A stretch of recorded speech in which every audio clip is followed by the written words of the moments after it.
In 2016, a new TV show hit the digital airwaves and needed a podcast dedicated to chronicling its adventures. An elite team has been assembled for this task. Unfortunately, the world's listeners have not heard of this Wonder Twin duo. And although they may not be known now, in the future they will be referred to as tomorrow's legends. And welcome back, all you Earth Prime citizens. I know you have no idea what's going on. But you have wandered into our roundtable of Crisis on Infinite Earths, Part 4 and 5. I'm so glad that you're here. We're going to talk about Star Wars: The Rise of Skywalker. Get everybody's theories on how Palpatine came back. No, wait, what? Why are we here? What are we? I haven't seen that movie. Spoilers! It's cool. No. We're going to talk about what we thought of parts 4 and 5 and this whole here crossover as a whole. I am John, a.k.a. the Silvervox, co-host of Made of Steel, a Supergirl podcast for the podcast network known as Golden Spiral Media. Let's go around the table to tell you who's here. Go, X-Force. This is Jeff, X-Force 11, representing the Gotham contingent here on the round table. Miss Jess.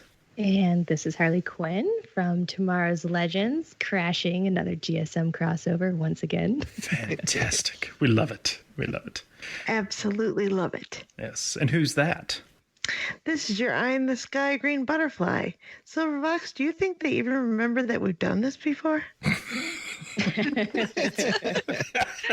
I don't know what you're talking about. And we have Arrow Squad represented. Yes. Hi, I'm Cammie and Ray, and I'm here representing Arrow Squad. And I'm surrounded also, John, by a couple empty chairs at this round table. Who are we missing? Yes, we are missing your cohort and Jess's cohort, Martin the Flash. And we are also missing our Flash representative, Professor Chris, but hopefully he will join us as we get going because, hey, this was his idea. And I want that recorded. If the crossover taught us anything, it's that sometimes at the end there's some empty chairs and you never know when they're going to be filled again. This is true. This is true. All right. We are going to talk about parts 4 and 5 of Crossover. Part 4. This was a tough one. This was really, really tough.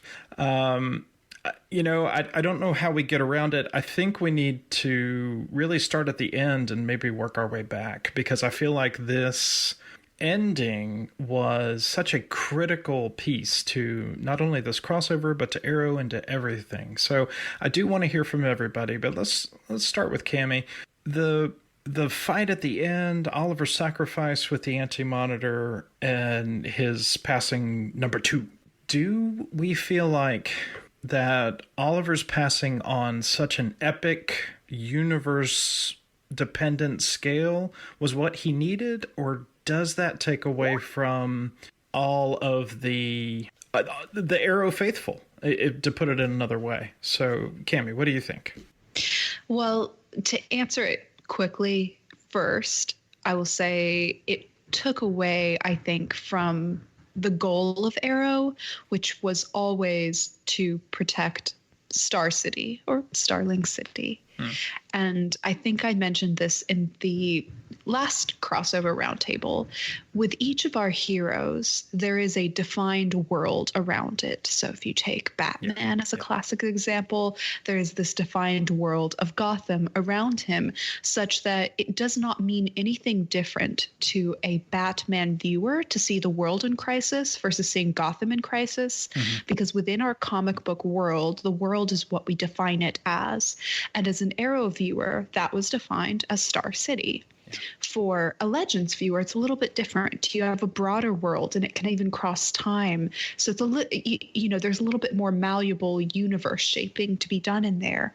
But as an Arrow viewer, it doesn't actually change the stakes for me to create infinite universes, because we already saw Oliver as the central guardian of what we were told was the world.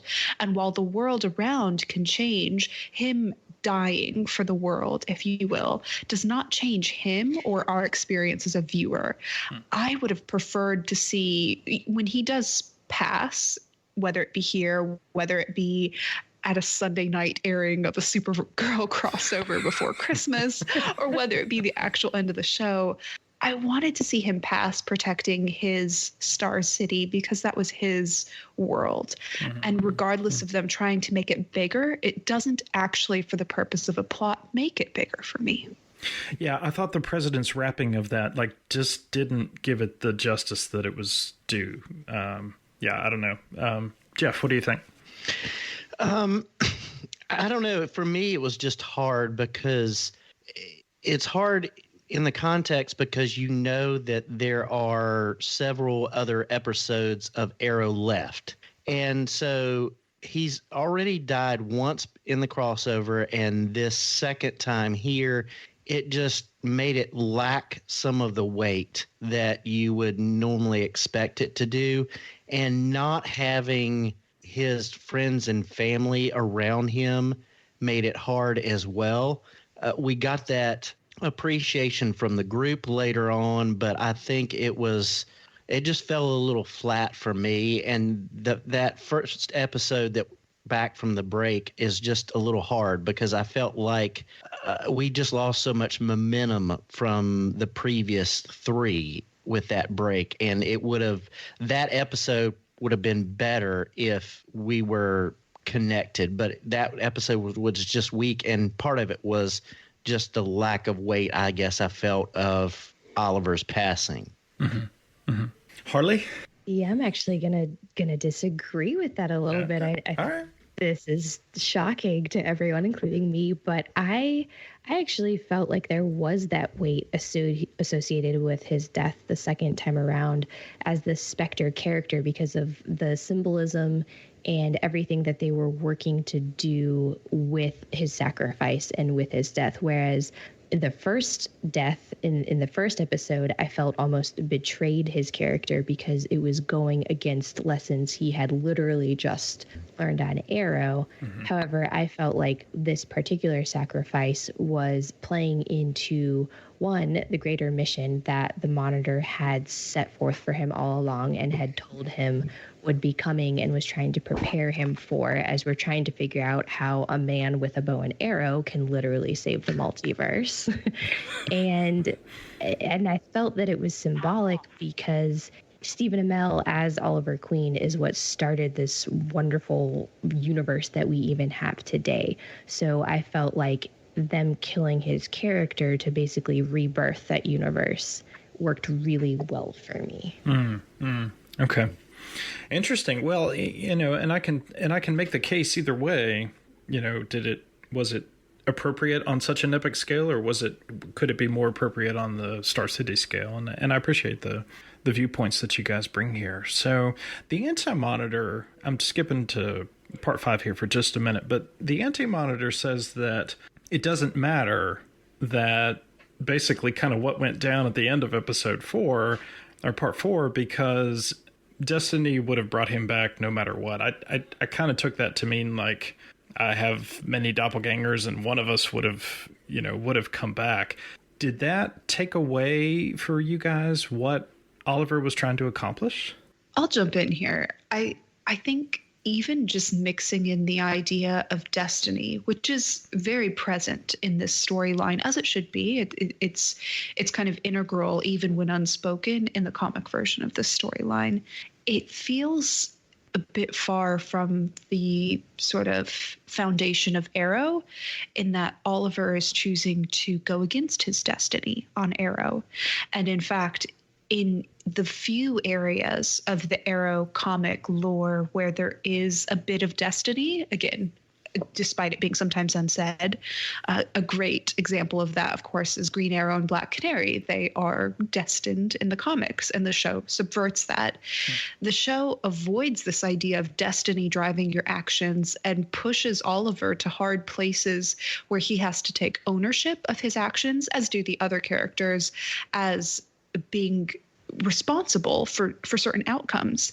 They hold his feet to the fire and the rest of the vigilantes' feet to the fire for ethical considerations that other heroes often don't have to consider. So holding characters without cause, getting involved in law enforcement and subverting law enforcement. We see some of that sort of being questioned from a good place where a character may be a foil for Oliver and team, but they are not inherently wrong. So bringing back in this idea of destiny and his death, I didn't mind it, and I appreciated that while all of these worlds spun out of Arrow, Arrow was then responsible for merging them all back together, and that was poetic and nice. I didn't necessarily, as a first and foremost Arrow viewer, love destiny being brought back into it. Mm-hmm. Butterfly, what do you think? I really appreciate this second chance we got here for Oliver's ending, and I hope that it's really not an ending, and he'll be able to contribute to the universe, possibly as a Spectre. Maybe Spectre is more, it seems like what I've read so far, it seems like the Spectre is more of an immortal character, so I'm hoping that means that the essence of what is Oliver will still be around for us, and we'll be able to experience him in different ways as this universe goes on, because he built this universe. So I would like to see his influence continue with it. Mm-hmm. Okay. Let's get back to part 4. I need some help with the whole standing in a line staring while the Care Bear stare. Focus. While the Anti-Monitor and Oliver duke this out. What is happening here? If you take the lines that they state like verbatim, I mean, there's only one page left of the Book of Destiny. It's the little page that has everybody's Paragon designation listed out. And I guess they're focusing, because that's the only way to properly use the Book of Destiny. I don't know. That was a bit hokey. And it was Jess, not only did I love your explanation, I loved that it was the Legends person who was willing to come in and be like, well, guys, I got this one. I'm going to hold down the fort on this. Look, I'm used to the goofy, the weird, and the let's just do some random stuff and see what sticks. So, it's all I got, y'all. It's all I got. Jeff, what do you think? I don't know.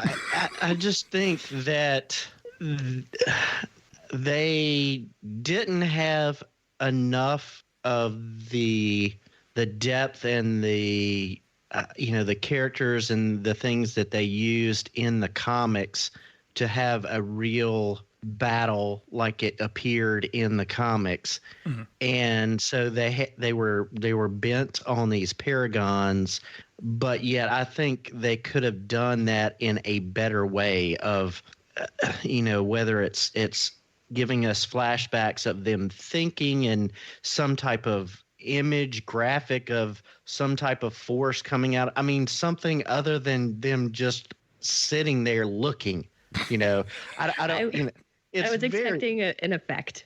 Yes, I was expecting an effect too. Some type of, like let's think about what makes them the paragon of that particular thing. Give us a short flash of what they're thinking about, like we saw with the 90s Flash, so that when that effect happens, it gives some weight, some gravitas, but it just didn't happen. So I just don't know. That was just poor. I would have settled for the Care Bear stare in that moment, literally just any sort of color coming out of each of them. Yes. Okay.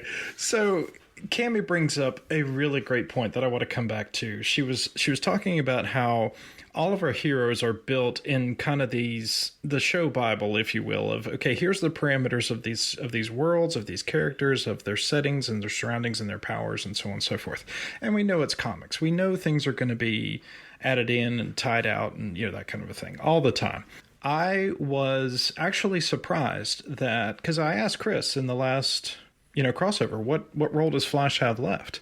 And didn't even think about that the whole Speed Force would supersede even wiping out the multiverse. Like, was that just convenience, or?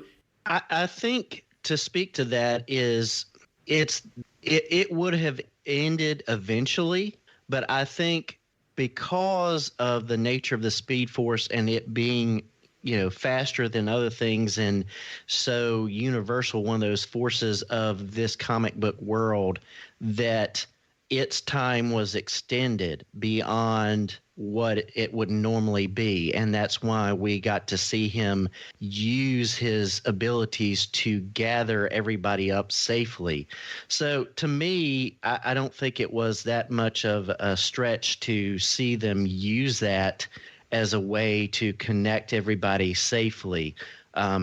So I just, I'm glad it gave him extra weight, because I felt like a lot of this season just felt like the weight on Barry of knowing that he was going to die in Crisis. And it, like I said, in the last crossover, I felt like it was taking away from Oliver this season.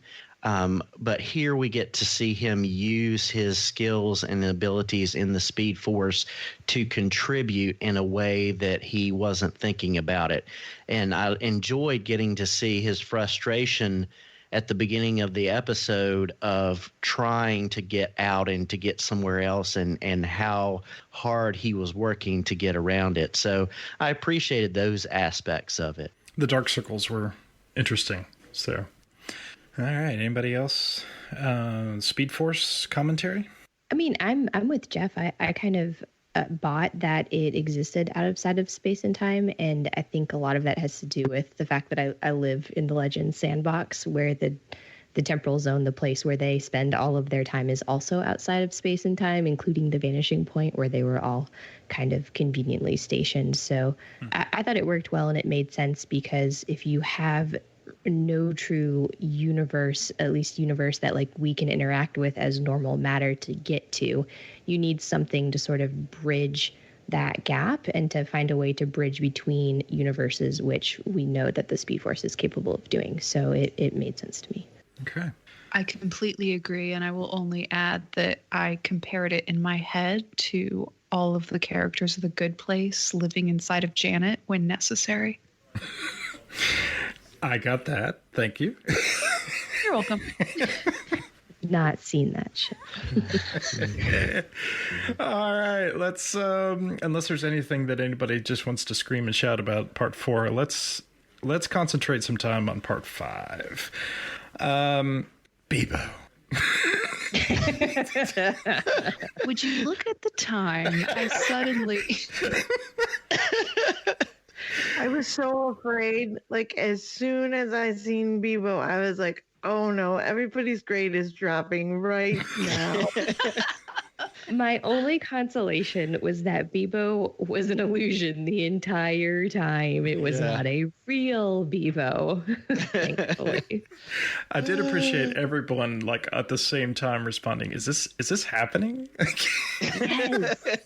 I think one of my favorite parts of that episode occurred in the Arrow Cave, with the entire Arrow cast going, is this for real? Like, this is normal? Is this what a crossover is normally like? Sort of. Yes, and not exactly. All right, so the Paragons are under attack. That's the premise of part 5. We come to the realization that we've all been kind of sandwiched into the same Earth Prime, right? And Jean goes around and sort of brings everybody up to speed. There were several noticeable people who were not present. And I guess the first one that really comes to mind is Cisco. from The Flash. Another one that Justine and I talked about a little while ago was Brainy, who was inconspicuous, gone. I couldn't really think of anybody from Arrow, but Cammy, I'm assuming we're thinking that the kids have moved back to 2040. Yes? Yeah, I mean, the thing is, what all of these characters have in common is that it's like all the smart characters.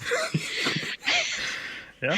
So they just can't, like, what are you going to do? Have Cisco, Brainy, and William on there being like, hey, guys, so there's a giant blue teddy, like for hand-waving plot reasons. They're just hand-waving plot reasons not there, But yes, next week on Arrow, or in this case, pretty much this week, so on Tuesday, whatever, they have the Green Arrow and Green Arrow and the Canaries episode, whatever they're calling it, which is it's a backdoor spinoff for our 2040 kids. Yeah. So they kind of had to be distanced by the end of this crossover such that they can suddenly do this jump time forward situation. Mia's engaged, one of the Diggle boys. It's just a very different setting. They couldn't really be tied into the end of the crossover at that point.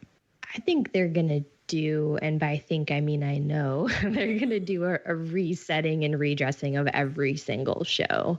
Like the upcoming Legends show on Tuesday is entitled Meet the Legends, and it's all about how the Legends have become like world famous. And, like Ray and Sarah and Mick, the three characters that were notably in the crossover, whereas the rest of our cast was not, are going to be the confused ones and trying to struggle with how to move on from this crisis, whereas the others are just like, this is great, like, we're celebrities. Or, so my reading of the synopsis and articles out on the interwebs have informed me.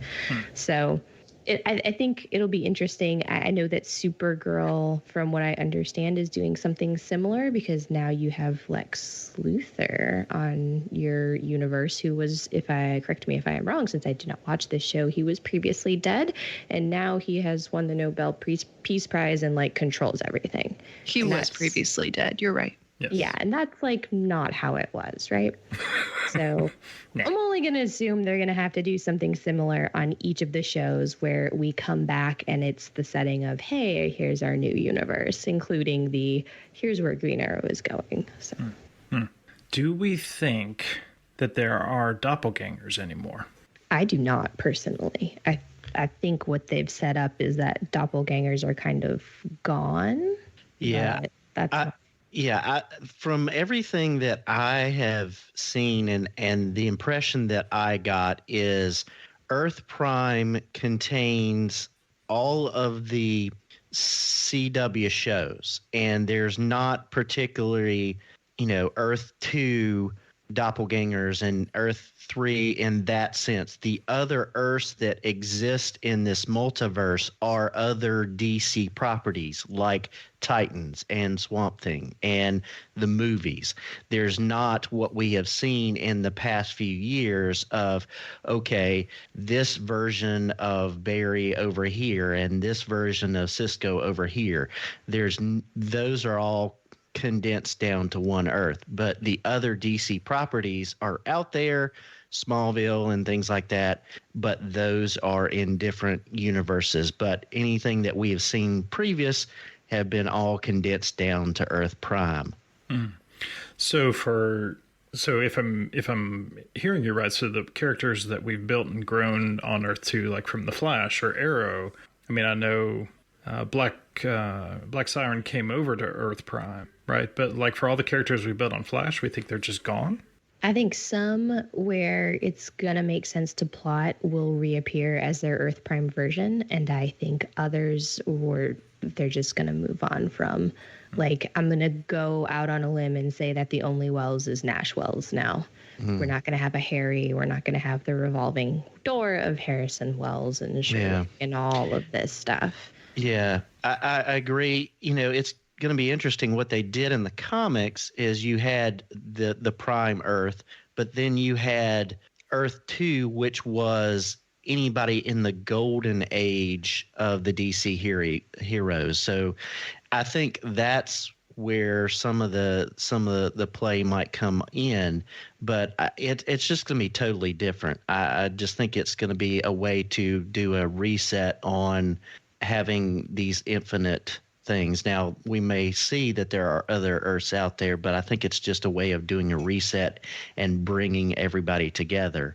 And I think they did a fairly good job of in this episode of showing that dismay of all these people being on one Earth and working it. In my mind, other people may have a different opinion about everybody being on the same Earth now, but I think they did a fair job of pulling everybody in and showing, okay, things are really different because we're on the same Earth. Okay. So, Jess, I was really impressed with the prominence of Sarah Lance throughout this crossover. I really thought they brought her to the forefront, made her a real leader on this team of all the different crossover folks. I was really glad to see it. I'll say the same thing about Supergirl, but talk to me about what you thought about the kind of bringing Sarah to the forefront. Yeah, no, I loved it. And I think that they really kind of set her up to maybe not be an Oliver replacement, because I don't think we're getting an Oliver replacement. And I think that was, a point of a lot of this, especially with the setup for the Justice League at the end. But I loved that she was kind of stepping in, and where leadership was very clearly needed, she's a seasoned leader. And she was leading the team and, just ready to kind of jump in and take those reins and be like, no, I need Supergirl, I need you to do this. Barry, I need you to do this. And that's something that she's very good at. It's something she's had to hone over the last few years over on Legends. And I think it was nice to see that in the crossover. And especially, I loved that heart-to-heart scene that her and Barry had. Now, I don't think it was necessarily setting them up to be like, okay, Sarah's the new Oliver. She's now going to be like everyone's leader that everyone looks to. Like, I don't think so. I think that scene between her and Barry kind of just solidified that they're almost like the two like seasoned characters and the wisest of the two. And I like that they were able to go back and forth and kind of lean on each other. And so that they, kind of to have that dynamic of not being able to go to Oliver, but they can now go to each other. And I think everybody else can go to them as well. So I like that. Absolutely. I agree with that. So, Justina, in the same way, I think this was as much Supergirl's crossover as it was anybody else's. The setup in the beginning and at the end, I really feel like kind of were the bookends of kind of everything that happened there in the middle. I was really pleased to see her prominent role throughout this. You and I have not talked about this anywhere else. What did you think about the role that they put Supergirl in throughout this crossover? I was so glad for it, because in crossovers past, she's only been in a supporting role. And I understand that, like, not everybody can be a star all the time in these big crossover events, but she had a moment in episode 5 where, I thought that she was going to give her life to get rid of the Anti-Monitor, and I knew that she would do it. She would do it to give hope to the world. Like, I just really love that the writers presented us with a story that put her in a more central role this time, because it was time to do that, and it was very, very enjoyable. Nice. So Kimmy, Renee is going to go fight alongside everybody else, and he's got his guns blazing. My question is, not all of them are bulletproof, right? Not all of our heroes. Right. Like, some of our heroes come from the streets, no meta abilities, still get grumpy about time travel. Yeah. And he was just going to start shooting. Thankfully, he didn't have to a whole lot, but I thought, man, that's dangerous. Yeah. Renee is quite a, Spitfire, if you will. And I think it was interesting to see as Arrow characters were pulled in, they were, and I don't mean this in a bad way, they were a little bit of an amalgamation of multiple characters kind of rolled into one. Mm-hmm. So if those who, watch Arrow or are super familiar with it, you see Dinah and Renee suddenly showing up, and they weren't really the more nuanced versions of Dinah and Renee. They were general placeholders for here is how the Arrow team as a whole would respond to things. While they were their own characters, you see, people slinging guns on Arrow, not just Renee. Diggle also shoots, and you see people, kind of in response to meta things or time travel or space travel or whatever, kind of cocking one eyebrow and questioning it and, wondering if maybe there's a different way or if everything's really real. And we see Dinah kind of holding down the fort on that approach, but that's not always just Dinah there. So I would say they were representing the show as a whole more than their individual characters. So I have a question for you, Cammie. Do you think, and I guess we'll learn this week, do you think because of this universe merge that that we will have a canary cry back with Dinah? I do think they are going to return that to her. I don't know if we'll see it in the last 2 episodes of Arrow.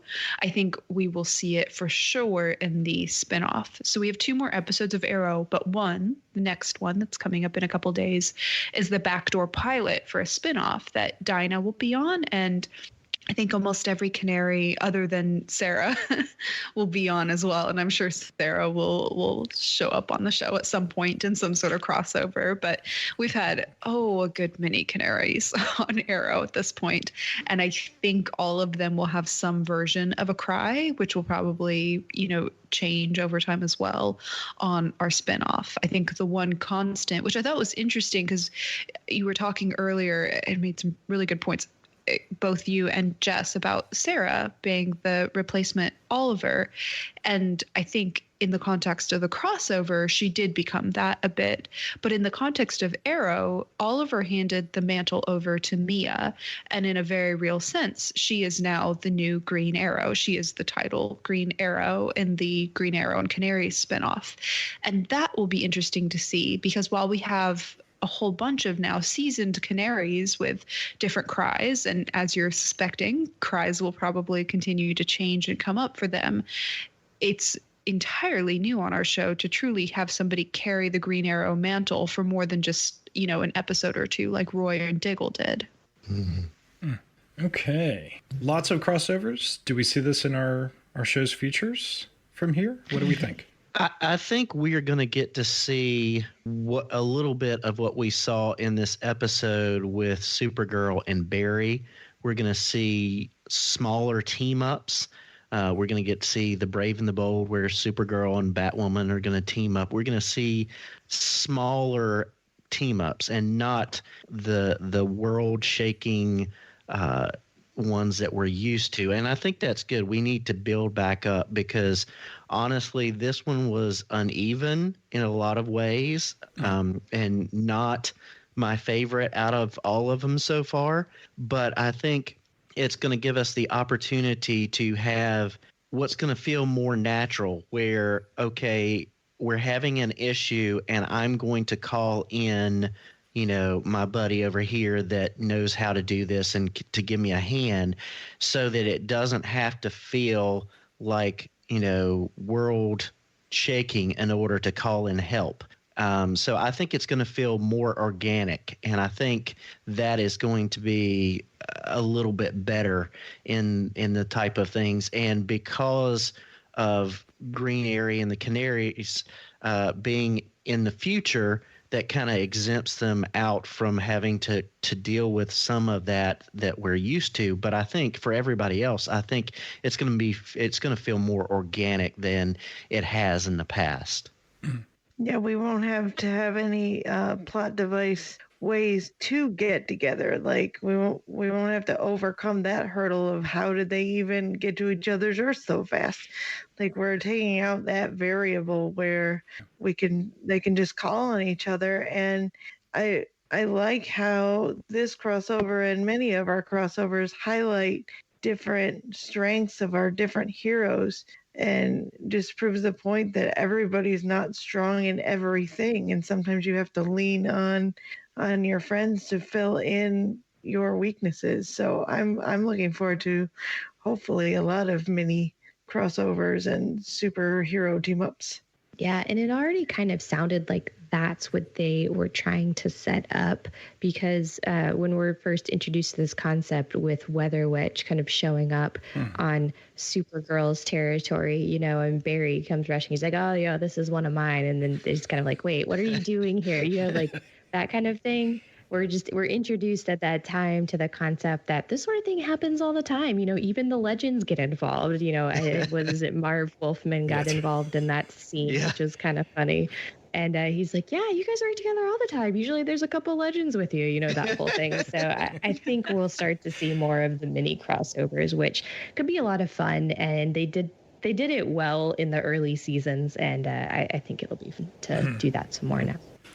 So, Jeff, one of our feedbackers brought up the question, how does Stargirl fit into all this? Like, if she's on a different Earth, does she just sort of, do you think we just bring her into Earth Prime? Like, how does the future move forward with building new characters and new storylines? Yeah, that one's going to be weird because that show was originally designed only for the DC streaming service, and now it's going to be both places, both the DC streaming service and the CW. It is a different Earth. It is a different Justice Society than we have seen in the CW verse. So I think right now for season 1, they're going to be separate. But I think maybe down the road they'll have a way to come into our universe. But I think that's going to be a little further on because she's going to be so brand new at learning her abilities that she has and the group that she's gathering around her. I think their season 1 is going to be separate, and then they'll start making some moves for some crossovers. But it is very much a Justice Society show and a throwback classic feel. So I think it will be very different. So I think they're going to give them a season just to feel things out and build that world before they try to build some crossovers in. Legends did the JSA, don't forget. Yeah, season. they did. Yeah. Was that the streaming services Swamp Thing? Was that him? Yes, which is Okay.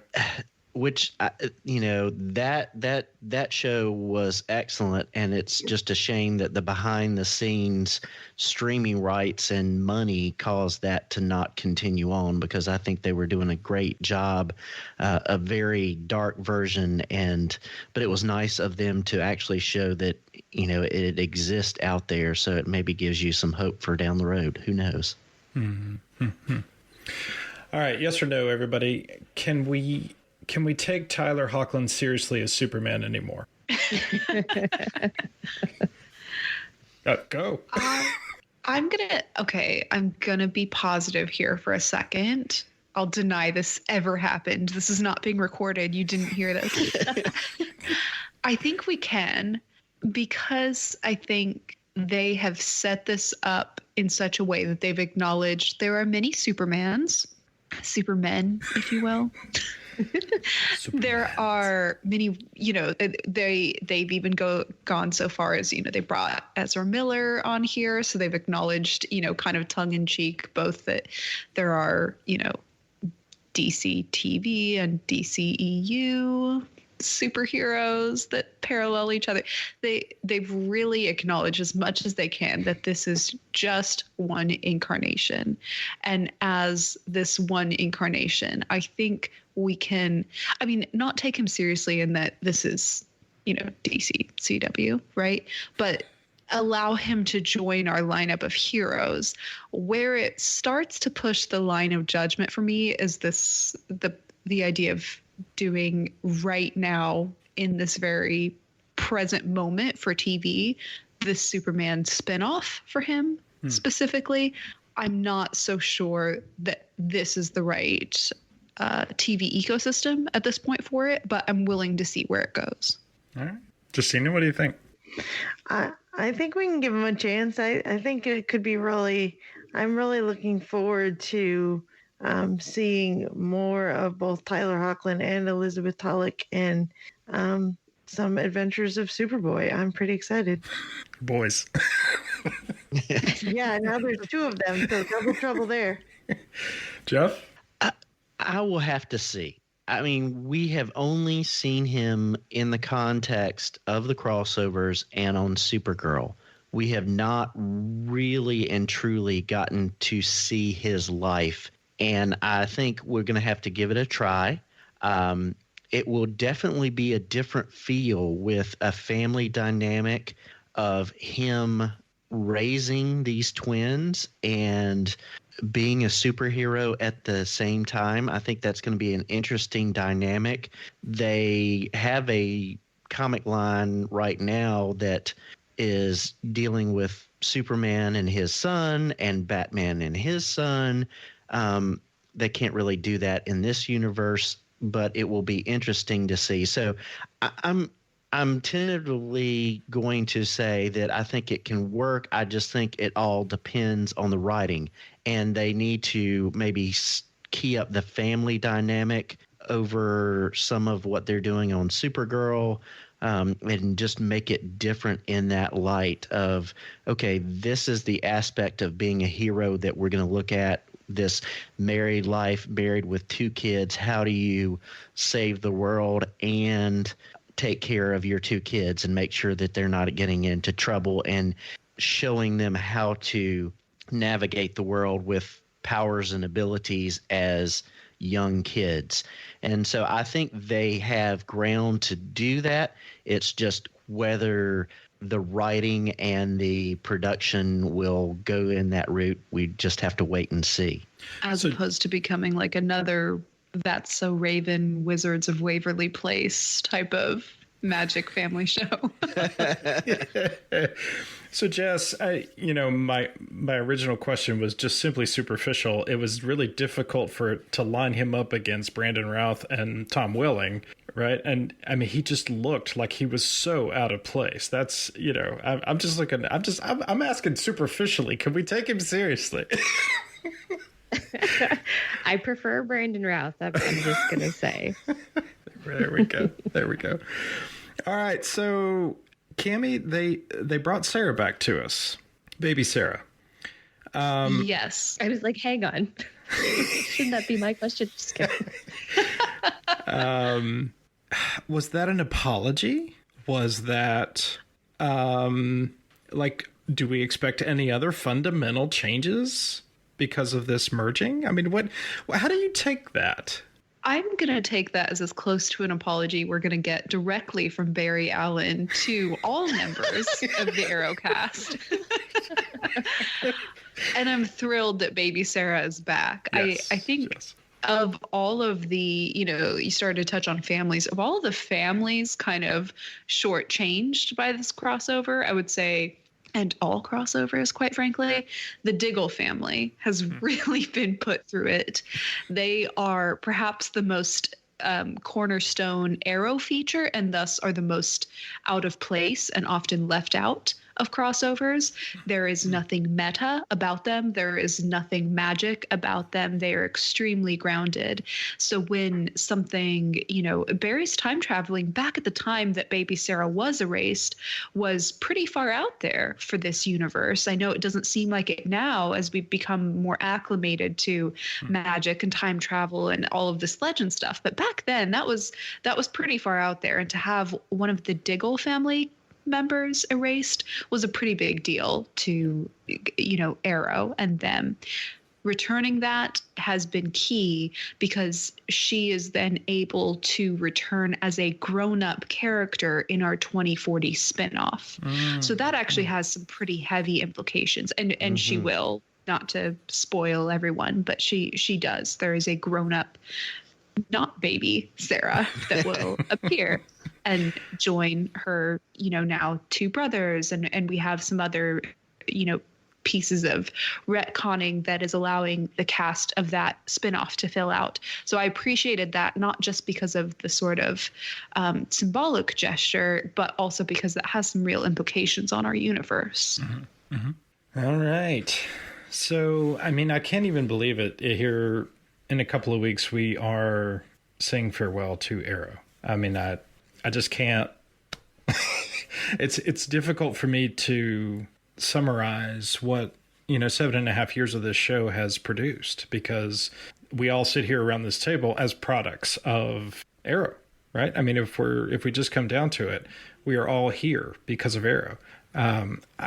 Tell me what you think of this DC universe moving forward without that cornerstone there, because I honestly don't think that Green Arrow and the Canaries takes the same place of gravitas and just cornerstone fundamental foundation of this universe anymore. So what does it look like to you guys moving forward?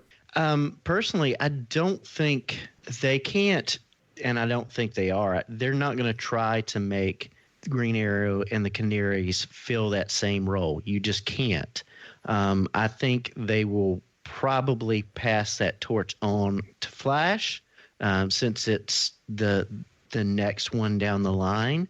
I think that there will always be that hole there. I think we will see Oliver in different ways. I think that chair will not always be vacant at the Hall of Justice.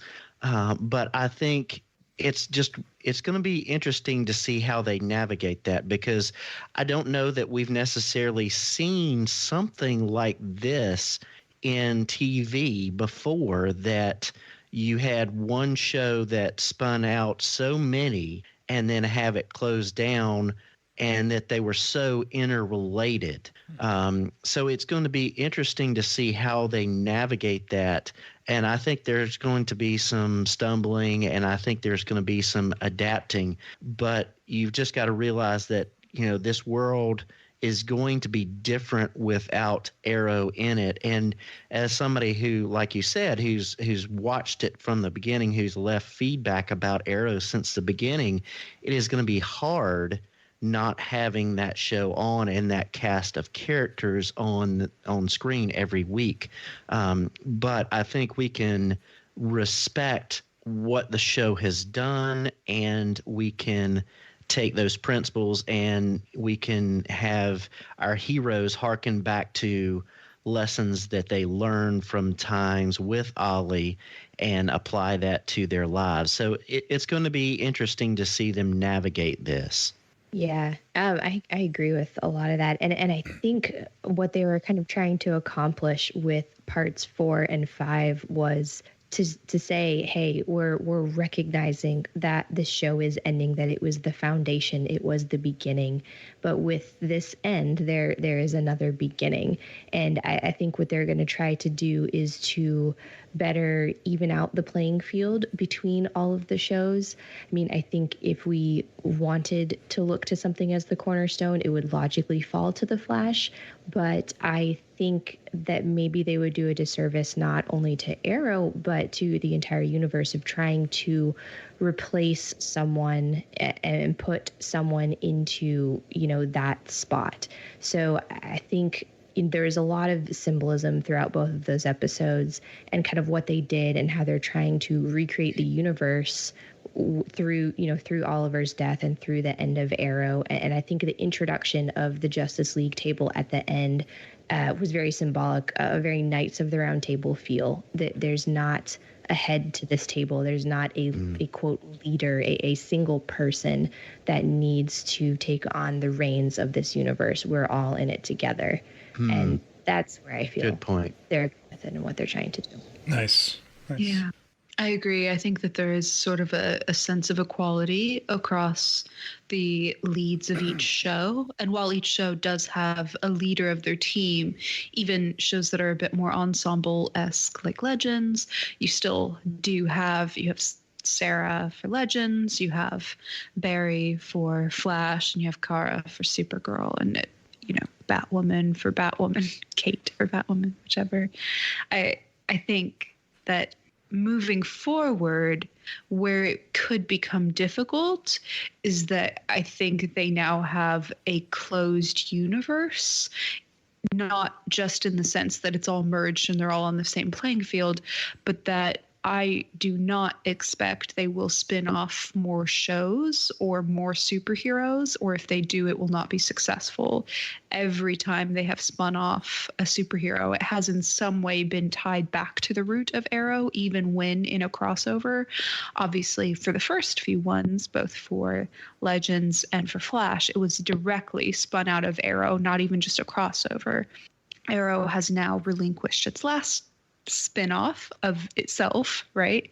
I don't think this universe would be able to do another. So we now have a limited set. And when one dies, not literally within the universe necessarily, but the show may end or a team may fold the way Arrow folded, that will then slowly collapse this one last universe. They don't have another one to lean on, and I do not think they could sustain another spin-off of a lead. So pushing back just a little bit, what about like Black Lightning? Yeah, Black Lightning. Not tied to Arrow, and so far has been pretty successful. I don't think that Black Lightning prefers, like, they don't prefer to see themselves as an Arrowverse show. Mm-hmm. Mm-hmm. And they've been asked about that, both in terms of being in crossovers, which of course we see for the first time in this crossover, and in terms of having characters on their show. The cast and I think creatives involved have expressed preference of potentially having guests on their show rather than going out for crossovers regularly. That's possibly why they do take a smaller role in this crossover. They are quite separate from the Arrowverse. If they do spin-offs of the Black Lightning verse, that's certainly possible, but that would not be, I would not see that as an Arrowverse spin-off. They are, by choice, their own entity.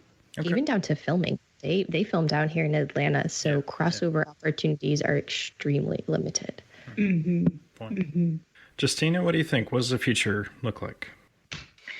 I think that, like we saw in one of the final scenes with the Eternal Flame of Oliver, I think we'll be seeing, even though I do agree with Cammie, I don't think that there'll be any more spin-offs that could really be called Arrow spin-offs. I do think that as our shows continue, and it would really be beneficial for any fans coming in late to go back and watch Arrow and see where all this comes from, because I think there's going to be a lot of references and sort of shadows of Oliver and the team and what Arrow has brought to this universe for many years to come, as the different shows will probably have, several more seasons.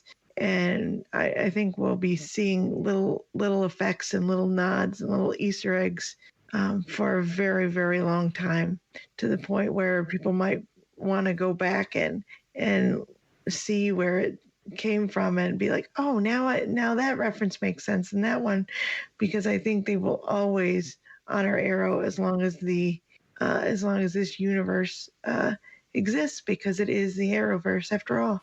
Very nice. All right. Let's wrap it up. The best and worst of parts 4 and 5. Cammie. Best is Oliver's Spectre costume, which is, I posit, the best costume he's worn in all of Arrow. Convince me I'm wrong.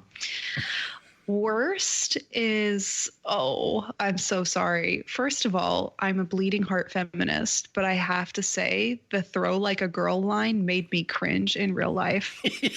It's going to go down in history right up there with the time that they had a real person show up in I think it was like the Bachelorette crossover or something awful like that, and say the word hashtag feminism. They said hashtag followed by feminism. Someone wrote that and it got said in this universe. Oh, Well, boy.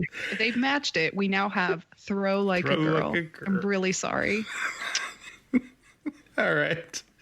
Jeff, what do you say? Best and worst? For me, I think the best was just really the ending scene with the Hall of Justice, and just recognizing all that the group had gone through together, and that missing piece that with Arrow not being there, the Green Arrow not being there. I think that was the best for me. Just the childhood memories of the Super Friends and things like that, but just really that team being together in a real way, and it being a beginning, something that we've hoped for a long time. The worst, I think the stand against the anti-monitor, the think on, your whatever, the Paragons. I think that was the worst for me. So there you go. See, that table can't be complete to me without a chair for Wonder Woman and for Aquaman and for Green Lantern. I mean, there needs to, it truly can't be the Super Friends without. Those are some expensive rights you're listing. Yeah. Okay. Justina, what do you think? Best and worst? Well, worst was that really random bank robbery scene that I was just like, we could spend some time doing something else rather than this. It was related to the Bebo, which also didn't make any sense. I was just totally over that part. And the best part for me was some of the heartfelt lines about how memories connect us. And in particular, Sarah talking about Oliver as being a person that knew her before she got on that boat, and how that boat shaped her destiny. And then at the beginning of the crossover, when Sarah tells Oliver, I've seen you as the playboy, I've seen you as the vigilante, I've seen you as the father. Just to see these two characters.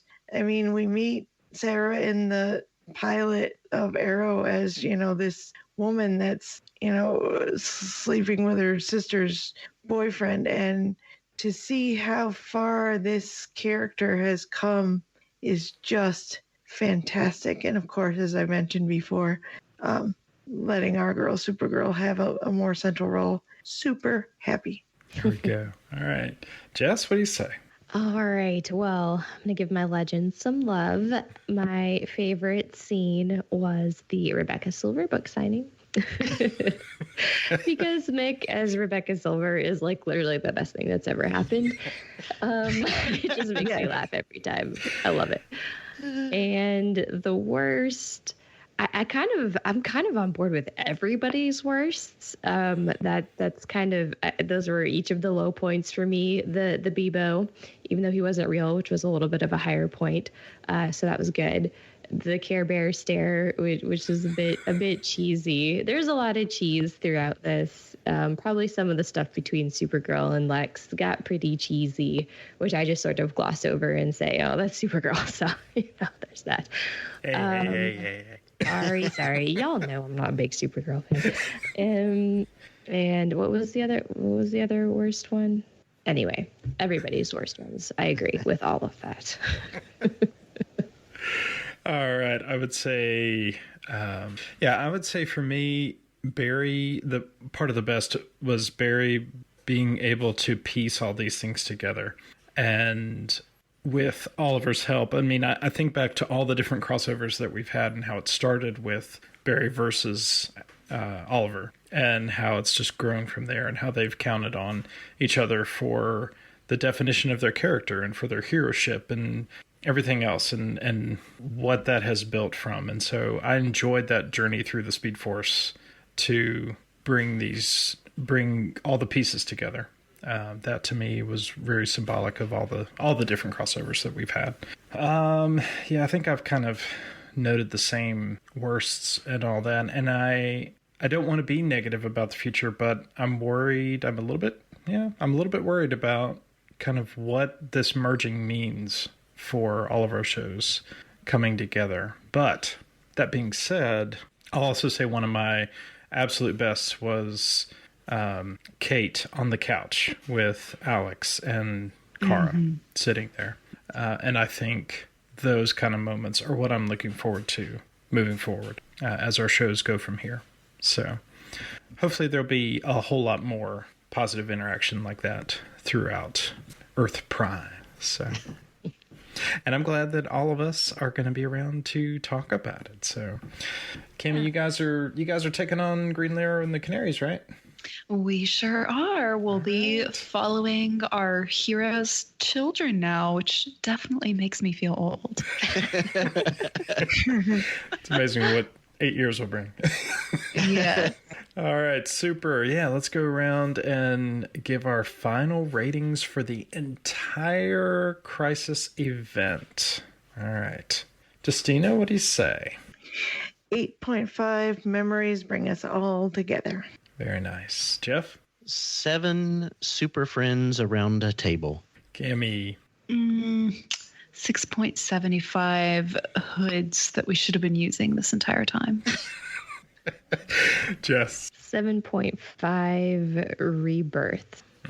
And I will go 8. Lex winking at us because we know better. All right, let's go around and tell everybody where we can be found if the folks don't know and they've just kind of wandered in. So, Jess, you guys are still not part of our GSM family. I don't know why, but tell everybody where they can hear you and Martin talk about Legends of Tomorrow. Sure. You can find us on Tomorrow's Legends. We are part of the Cybercast network. You can find us pretty much anywhere podcasts are found. If you would like to follow us on Twitter, it's at Tomorrow's Legends with 1 R in Tomorrow. We also have a Facebook group. So Nice.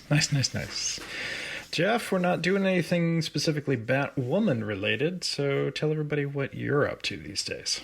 Well, you can find me out there on Twitter at Xforce11. I will continue once Flash comes back doing flashes from the underground on Made of Steel.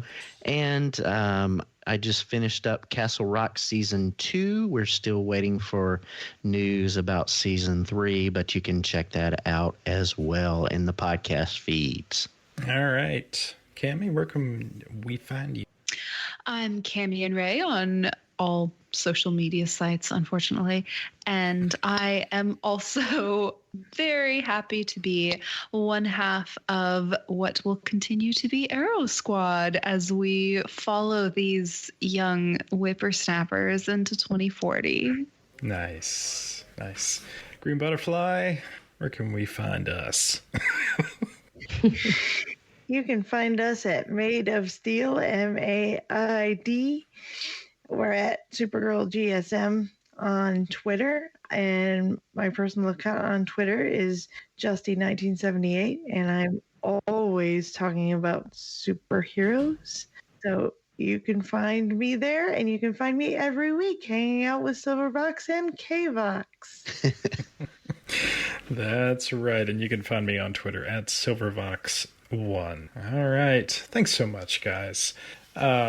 It really means a lot that we can all come together and talk about this stuff and just have fun with it and take it seriously where it needs to be and just laugh where it needs to be. So, at the Care Bear stare. All right. So, signing out. So, Justina, you want to sign us out? This is your eye in the sky, Green Butterfly. The universe might keep changing, but my relationships with my super friends never will. Kim? This is Cammie, and on behalf of Arrow Squad, goodbye. Jeff? This is X-Force 11 signing off. Yes. And this is Harley Quinn, and I'm out. I am John, a.k.a. Silvervox. She is Georgia, a.k.a. K-Vox. We'll see you guys at the next crossover. Oh, it'd be like that, huh?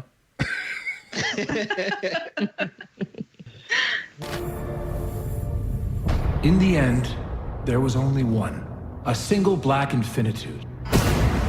Then the infinitude found release.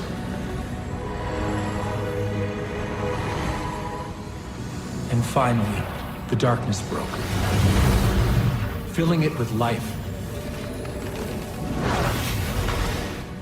With the multiverse. Every existence multiplied by possibility.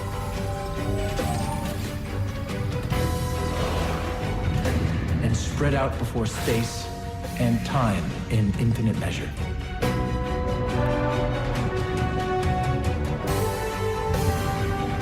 Civilizations rose and fell.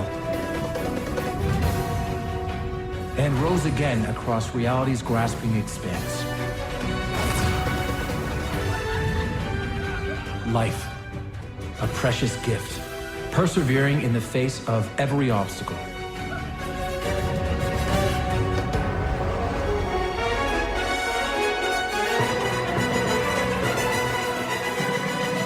Until, finally, the Age of Heroes was born.